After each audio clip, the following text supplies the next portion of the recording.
उपस्थित धर्म प्रेमी श्रद्धावान जिज्ञासु भाइयों तथा सुशील बहनों, आज अरिहंत पद की आराधना हम लोगों को करनी है और अरिहंत इसको समझना है।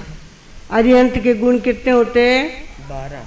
12। अरिहंत के गुण 12, सिद्ध के 8, आचार्य के 36, उपाध्याय के 25 और संतों के 27। ऐसे कुल मिलाकर 108 बराबर होते हैं और 108 मणि की माला हम लोग फेरा करते हैं भगवानों। तो आज अरिहंत के 12 गुण हैं, उसका थोड़ा सा पाठ आपको कर ले। एक बार तो सुनाया है आपको, दूसरी बार फिर से पक्का कर लेते हैं। अरिहंत के गुण प्राप्त करने के लिए पहले 8 कर्म होते हैं। कितने कर्म है? 8। उसमें 4 कौन से है? घाती कर्म है। घाती कर्म मतलब मूल गुणों पे ही घात करते हैं, उनको घाती कर्म कहते हैं। तो पहला है मोहनीय कर्म।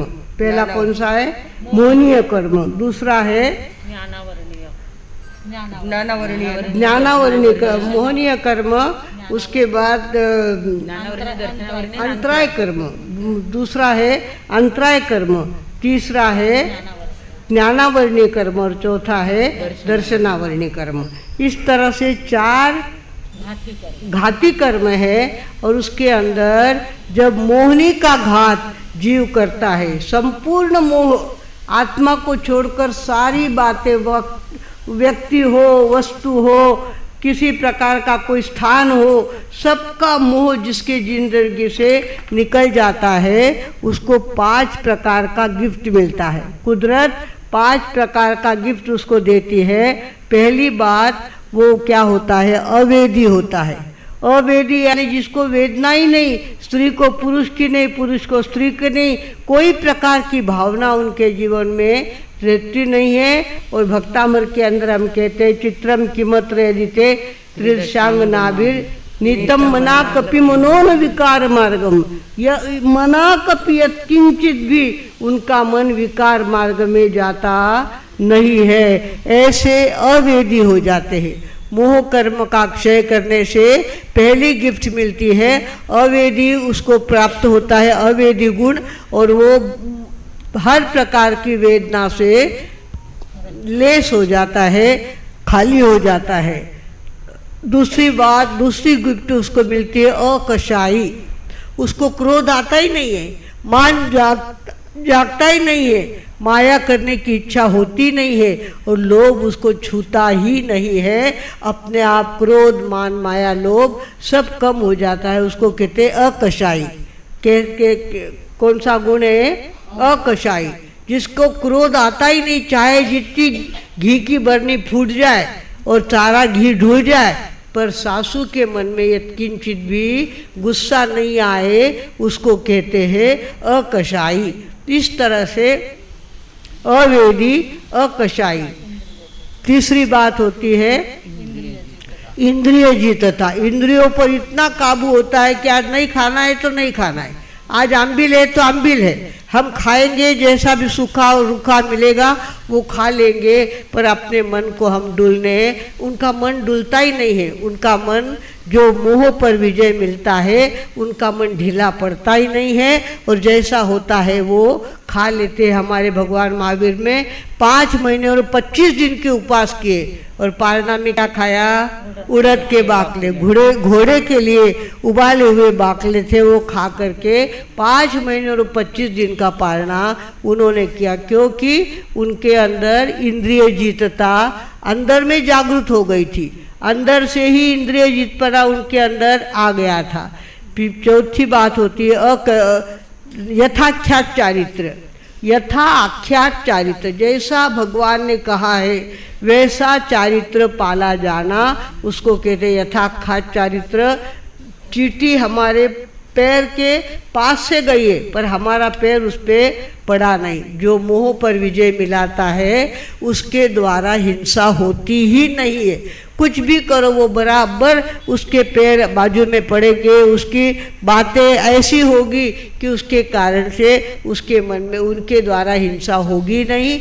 ऐसे यथाख्यात चारित्र और क्षायिक सम्यक्त्व।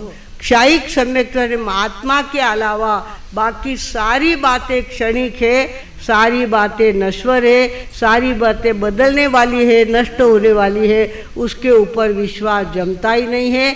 और आत्मा के ऊपर बना हुआ विश्वास अंदर से जाता ही नहीं है, उसको कहते हैं क्षायिक सम्यक्त्व। क्षायिक सम्यक्त्व इस तरह से 5 बातें, 5 गुण आर्यंत में प्राप्त हो जाते हैं। अवेदी, अकषायी, इंद्रिय जीतता, यथाख्यात चारित्र और क्षायिक सम्यक्त्व, ये 5 बातें मिलती है। और 5 बातें मिलती है अंतराय कर्म का क्षय होने के बाद 5 बातें मिलती है। ज्ञान, अनंत ज्ञान उनके अंदर खुलने वाला होता है, तो उनके अंदर दान, लाभ, भोग, उपभोग और वीर्य। दान चाहे जितने ज्ञान का दान दे, 34 अतिशय, 35 वाणी, चाहे जितनी उनके अंदर में प्रकट हो, जो जिस भाषा का बैठा होगा उस भाषा को उसको ध्यान में आ जाएगा। जानवर को जानवर की भाषा में भगवान का उपदेश ध्यान में आता है, और आदमी को आदमी की भाषा में, वो जिस देश का होगा वैसी भाषा में उसको उपदेश ध्यान में आता है, उसको कहते हैं 35 वाणी। और 34 अतिशय होते हैं, वो अतिशय ऐसे होते हैं अपने आप उनका आभा मंडल 16-16 किलोमीटर तक फैलता है। 34 अतिशय में से आभा मंडल 16-16 किलोमीटर चारों तरफ फैलता है।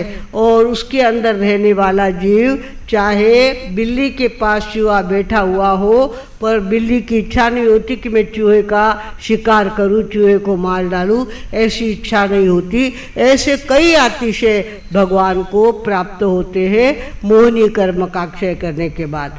तो 34 अतिशय, 35 वाणी, ये उनको प्राप्त होता है। और उसके बाद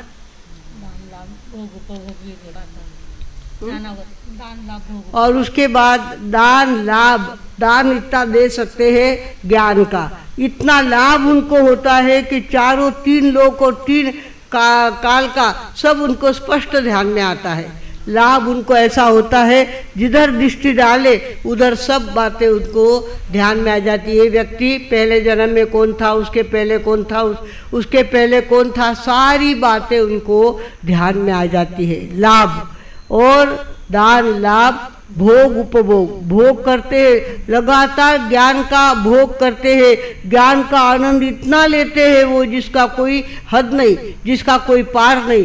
इस तरह से उनको क्या होता है, लाभ होता है। दान, लाभ, भोग, उपभोग। उपभोग बार बार भोग करना इन्हें उपभोग कहते हैं, और भोग यानी लगातार भोग करना उसको भोग कहते हैं। दान, लाभ, भोग, उपभोग और वीर्य, चाहे जितना वीर्य वे स्फुरित कर सकते हैं, चाहे जितनी शक्ति उनका कोई इंद्र आकर के 100 इंद्र आकर के उनकी उंगली हिलाना चाहे तो हिला नहीं सकते। इतनी ताकत अरिहंतों के कारण आ जाती है। किस कारण से? मोह कर्म का क्षय किया, अंतराय मोह कर्म का क्षय किया, जिस कारण से उनको गुण प्रकट हो गए। पहला कौन सा हो गया? अवेदी, अकषायी, या इंद्रिय जीतता, क्षायिक सम्यक्त्व और यथाख्यात चारित्र, ये 5 गुण। उसके बाद दान, लाभ, भोग, उपभोग और वीर्य। वीर्य उनके पास इतनी ताकत होती है, चाहे 100 काम कर सकते हैं, चाहे जितने इंद्र आ जाए और उनका हाथ हिलाना चाहे तो हिला नहीं सकते, इतनी ताकत उनके अंदर आ जाती है। तो ये हो गए 10, 5 और 5 10, और अनंत ज्ञान और अनंत दर्शन, ये 2, तो कुल मिलाकर कितने हो गए?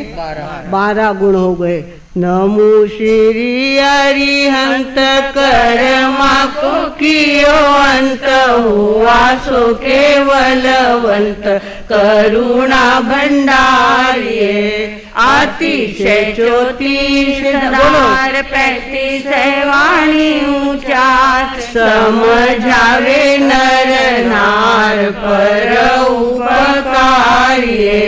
शरीर सुंदर कार, सूरज सो झलकार, गुण अनंत सार, दोष परिहारिये। कहे ततिलोकरी मन वचन काया करी झुकी झुकी वारंवार वंदना हमारी प्रभु झुकी झुकी वारंवार वंदना हमारी। ऐसे हमारे अरिहंत भगवान की स्तुति हमारे तिलोक ऋषि जी महाराज साहब ने पांचों पदों की स्तुति की हुई है। अरिहंत की स्तुति में हमने सारी बातें अरिहंत की देख ली है। आज अरिहंत की साधना में करनी है, मतलब नमो अरिहंताणम नमो अरिहंताणम। ओम ह्रीम सिम लगाना है तो लगाओ, नहीं लगाना तो कोई बात नहीं। नमो अरिहंताणम नमो अरिहंताणम नमो अरिहंताणम ऐसी कितनी माला फेरनी है? 20 माला फेरनी है। और अरिहंत के गुण 12 होते हैं, इसके 12 लोग उसका कौशक और 12 वंदना आज के दिन करनी होती है। तीसरी बात, अरिहंत का कलर सफ़ेद होता है। इसके लिए हमने कहा था कल सफ़ेद साड़ी पहन के आना। बहुत सारी बहनें पहन के आई है, बहुत सारी बहनों ने नहीं पहनी है, चाहे भूल गई होगी या घर में नहीं होगी, कोई बात होगा, किंतु सफ़ेद की साधना करनी है। सफ़ेद की साधना में जहाँ तक बने चावल खा के रहना, लाही खाना, मुरमुरे खाना, ज्वारी की रोटी खाना, इस तरह से सफ़ेद खा करके भी कर सकते हैं। जबरदस्ती कोई बात नहीं है, आप अम्बिल जैसा अम्बिल भी कर सकते हो। भगवानों, आज का दिन हमारा कैसा है? शब्द, रूप, रस, गंध और स्पर्श, इनमें अटकना नहीं। शब्दों में अटकना नहीं, रूप में अटकना नहीं, गंध में अटकना नहीं, स्पर्श में अटकना नहीं। आज का दिन कैसा है? अलिप्त रहने का दिन है। भगवान कैसे रहते हैं? अलिप्त रहते हैं, किसी में चिपकते नहीं है, किसी में अटकते नहीं है। ऐसे अरिहंत पद की आराधना करने के लिए हमको भी क्या करना है? शब्द, रूप, रस, गंध और स्पर्श में अटकना नहीं है। मन, वचन और काया, इनका पूरा संयम पालना है। आज मन चाहे जितना कहे ये सीरियल देखना है, वो देखना है, आज कुछ नहीं। आज मैं सीरियल नहीं देखूंगी, मेरे मन को कंट्रोल में रखूंगी, मेरे वचन को कंट्रोल में रखूंगी। मुझे बोलना बहुत आया था, बिन्नी थानी इतनी बात तो ध्यान में नहीं आई कहीं, पर नहीं, आज बोलना नहीं है। आज अरिहंत की आराधना है, वचन का भी संयम रखना है और काया का संयम तो पूरा ही रखना है। भगवानों, इस तरह से आज पूर्व दिशा में अरिहंतों की पूजा, वैसे तो अरिहंत भगवान हमारे उत्तर दिशा में विराजमान है, पर नौपद की ओली में अरिहंत की पूजा पूर्व दिशा में की जाती है। इसलिए पूर्व दिशा की तरफ मुँह करके हमको मालाओं को फेरना है। भगवानों, इस तरह से अरिहंत की भक्ति आज करना है, हमको अरिहंत की साधना करना है। अरिहंत बनने के लिए अरिहंत की साधना करनी, क्योंकि हमारे 5 पद है ना, उसमें पहला साधु यानी बीज, उसके बाद उपाध्याय होता है अंकुर फूटना यानी उपाध्याय। आचार्य यानी उसके अंदर पल्लवी आ जाना, पान लग जाना, उसको कहते हैं उपाध्याय। और आचार्य कहते हैं, पल्लवी यानी आचार्य, और उसके बाद उपाध्याय में फूल आ जाना, फूल आ जाना है। ऐसा है ना, सिद्ध आ गया। देखो, बराबर कह रहे। साधु बीज, आचार्य उपाध्याय है वो अंकुर, आचार्य है वो पल्लवी, और अरिहंत है वो पुष्प। अरिहंत पद को प्राप्त करना यानी पुष्पित हो जाना, फूल से भर जाना पेड़ का। और सिद्ध यानी फल लग जाना और पेड़ का संपूर्ण उपयोग हो जाना, उसको कहते हैं सिद्ध। इस तरह से 5 पद हमारी एक एक की आराधना करेंगे। पहले आज की आराधना हमारी कैसी है? हमारे जिंदगी को फूल लग जाए, हमारे जिंदगी को भक्ति के फूल लग जाए, अरिहंत की शरण के फूल हमारे जीवन में जागृत हो जाए। इसके लिए आज हम अरिहंत की भक्ति करने वाले हैं। ओम ह्रीम श्रीम नमो अरिहंताणम। जहाँ तक बने ओम ह्रीम श्रीम लगाओ तो बहुत अच्छी बात है। 20 माला करनी है, उसके लिए आपको अगर समय मिलता है और आप 20 माला ओम ह्रीम श्रीम अरिहंताणम की करते हो तो बहुत अच्छी बात है। नहीं तो नमो अरिहंताणम, नमो सिद्धाणम, नमो ऐराणम ऐसा भी जाप आप कर सकते हैं। आज का दिन संवर की साधना का दिन है। घर में भी आज किसी प्रकार की आज्ञा देना नहीं है, किसी प्रकार का कोई काम छेड़ना नहीं है। संवर में ज़्यादा से ज़्यादा अपने आप को संवर में रखना, ये अरिहंत पद की आराधना का रास्ता है और आप लोग भी इसका ध्यान रखेंगे, ऐसा पूरा विश्वास है।